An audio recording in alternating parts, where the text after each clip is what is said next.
ADHD is not a matter of knowing what to do. It's a matter of getting it done. Last time we talked about what the ADHD tax is for you, and it's different for all of us in some sense. So there's some commonalities to it for sure.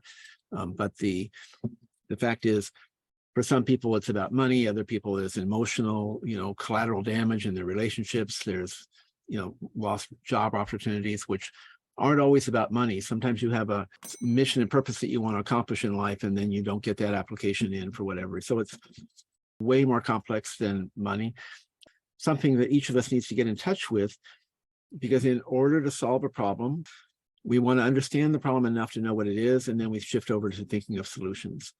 And if you don't know what the problem is, then how are you going to come up with solutions to it? So if the problems on your end are, lack of retirement savings and lots of penalties paid for late tax filings and things, then you've identified the problem. Then you figure out what the solutions are to do something about that.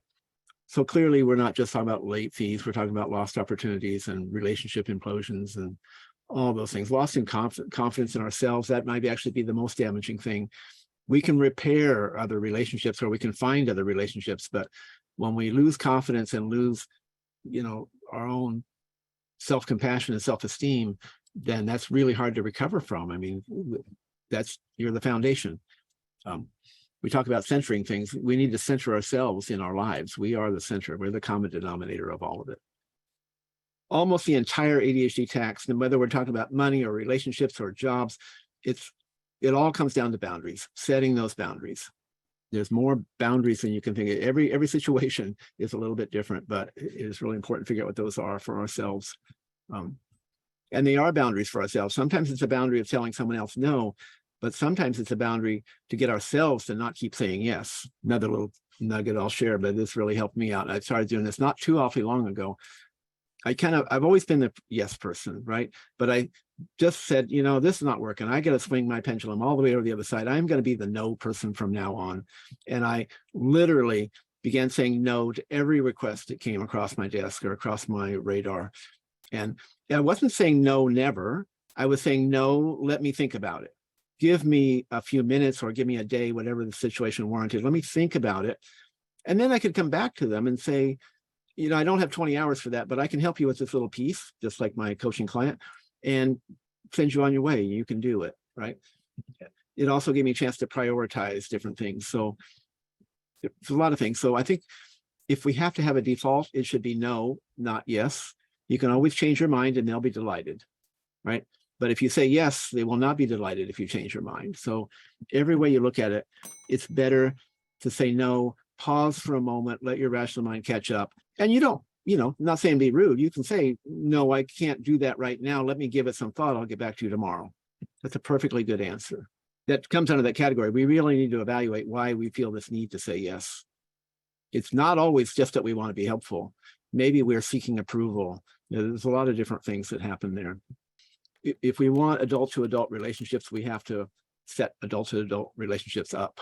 And it does happen in the ADHD world where we end up in parent-child relationships with our significant others sometimes because they get exasperated and, I'll do it. And something else comes along, I'll do it. And pretty soon, we're not carrying our weight.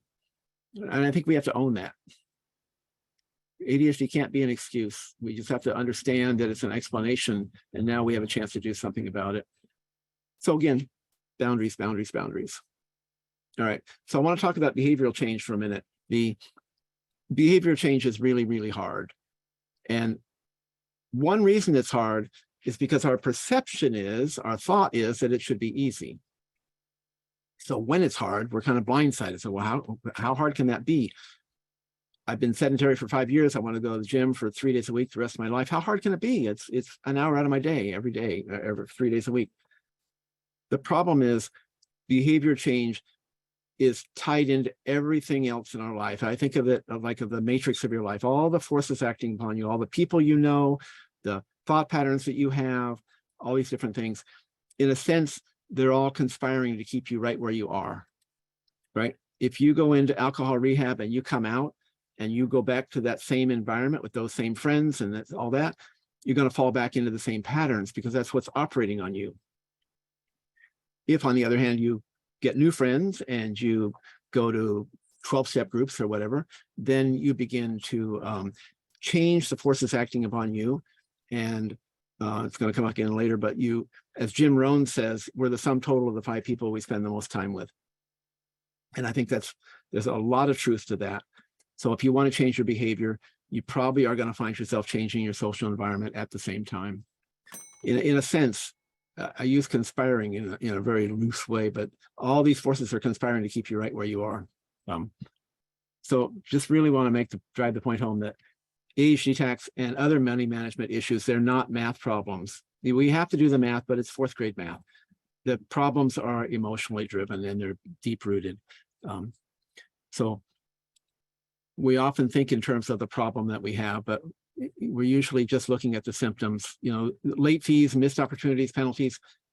Those are the symptoms of a deeper rooted problem that we have. I do think in terms of physics a lot, because I think that's just how the universe works. It's how everything works. So for every action, there's a reaction. And if you're in a state of equilibrium and you try to force yourself out, something else is going to be forcing you back, right? And I'm going to give you a visual on that in just a minute. But we cannot simply just will ourselves to change. It just can't be done. I know lots of people talk about having more self-discipline. I will not do it. You can make changes temporarily and white knuckle it, but you will not be happy and things will push you back to where you were before. And you might even be in worse shape. At the very least, time has gone by while you didn't solve the problem. So we really want to address it. One of the biggest issues I see in this ADHD tax, and in this part of it, I'm talking about not getting things done and not addressing the right problems, is in grammar school, a lot of us, we heard about 10,000 negative comments by the time we were in 5th grade or something, right? And we've gotten in all kinds of trouble with authority figures. And, it depends on what type of ADHD you had, but we've had a lot of difficulties. So what we've done is associated the character assassinating judgments of well-meaning people. The people that meant us harm, we brush that off, but the well-meaning people, like our school teachers and our parents, we don't brush it off. It goes right under the radar and gets to us. So we absorb these things. Well, you're really smart. You did it yesterday. You must be lazy today, right? There's some reason for the inconsistency, and it must be a character-based issue. Lazy, irresponsible, all these different judgments that we've got. And we've internalized them now. No one's saying it to us anymore, but we're saying it to ourselves. Every time we make a slip up, we come up with all this negative self-talk. Not only is the self-talk damaging, but it becomes the problem as well. Because while you're thinking it's character-based, and if I just worked harder, all these problems would go away because I have a character problem. I just have to quit being lazy. I have to get more discipline, whatever it happens to be. While you're beating yourself up and thinking that's the problem, you're not addressing the real problem, which is an executive function deficit, which can be addressed with medication and therapy and a changed lifestyle, environment, all those kind of things. So as long as you're trying to address this as a character issue, and most of us do, it's really hard to change because you're not even addressing the real problem, which is why I think the number one thing you can be doing for your financial life, your business life, your personal life, is go get fully diagnosed and know what you're dealing with and believe what you're dealing with.